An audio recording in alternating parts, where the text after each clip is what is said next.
चीन संबंध पुन्हा चिघळत आहेत। चीनचे राष्ट्राध्यक्ष शी जिनपिंग यांनी अमेरिकेचे राष्ट्राध्यक्ष जो बायडन यांना ताकीद दिली आहे। तैवानला आम्ही मुख्य भूप्रदेश चीनशी जोडणार असं जिनपिंग यांनी म्हटलंय।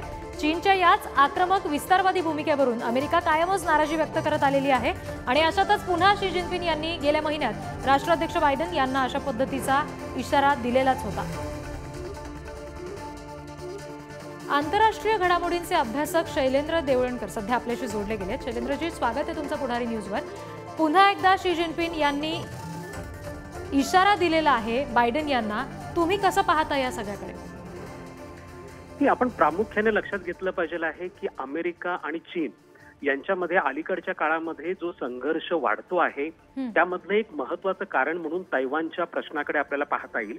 तसंही 2049 साली तैवानचं ऑफिशियली जे इंटिग्रेशन आहे, एकीकरण आहे, हे चीन बरोबर होणार आहे, परंतु चीनला घाई लागली आहे त्यापूर्वी तैवानचं एकीकरण करून घेण्याचं।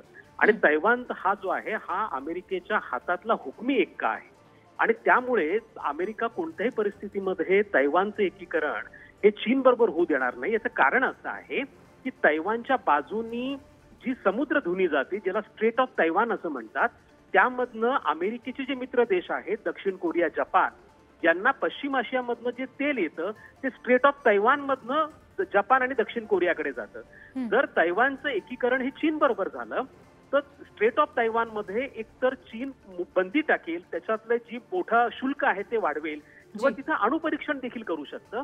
त्यामुळे अमेरिकेचे मित्र देश हे अडचणीमध्ये येतील। तसंच दक्षिण चीन समुद्रापासून ते एशिया पॅसिफिक पर्यंत सर्वत्र चीनचा दबदबा वाढेल। म्हणून तैवानचं एकीकरण हे कोणत्याही परिस्थितीमध्ये चीन बरोबर न होऊ देण्यासाठी अमेरिका गेल्या अनेक वर्षांपासून प्रयत्नशील आहे। आपण हेही लक्षात घेतलं पाहिजे की अमेरिकन काँग्रेसने केवळ एकमेव असा स्वरूपाचा कायदा मंजूर केलेला आहे की ज्याच्या अंतर्गत अमेरिकन राष्ट्राध्यक्षांना पूर्ण अधिकार दिले गेले की जेव्हा वाटेल त्यावेळेला ते तैवानला शस्त्र पुरवू शकतात आणि जर चीनने तैवानवरती आक्रमण केलं तर अमेरिका अधिकृतरित्या या युद्धामध्ये उतरेल। त्यामुळे चीनला मुख्य चिंता ही प्रामुख्याने अमेरिकेची आहे, कारण अमेरिका चीनमध्ये हस्तक्षेप करतं। त्यामुळे या प्रश्नावरनं सातत्याने ठिणगी ही पडतच राहणार आहे आणि म्हणून शी जिनपिंग यांना बायडन यांच्याकडनं खरं आव्हान आहे तैवानच्या प्रश्नावरून, असं आपल्याला म्हणावं लागेल। निश्चित। देवेंद्रजी, माफ करा, शैलेंद्रजी, धन्यवाद आपण आमच्याशी बोललात यासाठी।